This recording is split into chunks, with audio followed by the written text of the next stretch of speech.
জানিয়েছে। এই হতাহত এবং নিহতের মধ্যে 90% হচ্ছে নারী এবং শিশু।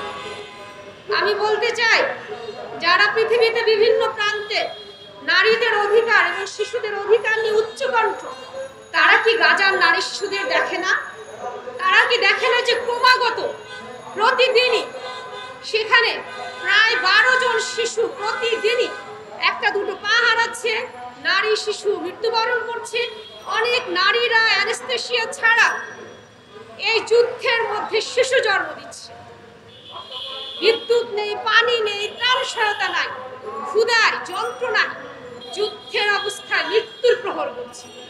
তাহলে যারা মানবতার ভূমিকম্প চাচ্ছে, তারা কি গাজাকে দেখে না? নাকি গাজার নারী শিশুরা অন্য? তারা মানুষ না? তাদের কোনো মানবাধিকার থাকতে নেই? প্রিয় উপস্থিতি, আমি দেশবাসীকে বলতে চাই, আসুন পুরো বিশ্বের নারী পুরুষরা আমরা একসাথে হই। গাজার নারী শিশুদের জন্য আমরা একত্রবদ্ধ হয়ে প্রতিবাদ করব। আমরা ইসরায়েলি পণ্য বর্জন করব।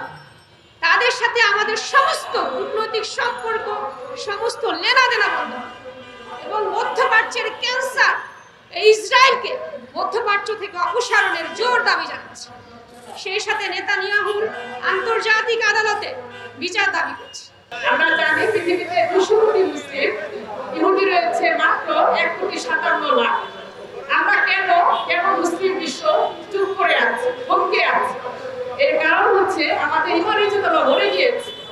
আমরা কোরআন সুন্নাহ থেকে দূরে সরে গিয়েছি। পবিত্র কোরআনে মহান রাব্বুল আলামিন ঘোষণা দিয়েছে সূরা ফুরকানের 55 নম্বর আয়াতে যে আমার রাসূলকে বলেছেন, হে রাসূল, আপনি কোরআনের মাধ্যমে জিহাদ করুন, এবং সর্বোত্তম জিহাদ। তো আমরা আসলে কোরআন থেকে দূরে সরে গিয়েছি, আমাদের ঐক্যের বন্ধন শিথিল হয়ে গিয়েছে। এজন্যই কিন্তু পুরো ইহুদি মাত্র কয়েকটি গোষ্ঠী আমাদের উপরে পুরো বিশ্বকে নিপীড়ন চালাচ্ছে। বিশ্ব মুসলিমের কাছে আমার প্রশ্ন, আমাদের বিবেক কি বন্ধ হয়ে গেছে? আমাদের বিবেক কি স্তব্ধ হয়ে আছে? যেখানে আমাদের মুসলিম ভাইদের আজকে লাশের বন্যা হয়ে যাচ্ছে, রক্তের বন্যায় তারা সাঁতরাচ্ছে, যেখানে মুসলিম উম্মাহকে নির্বংশ করার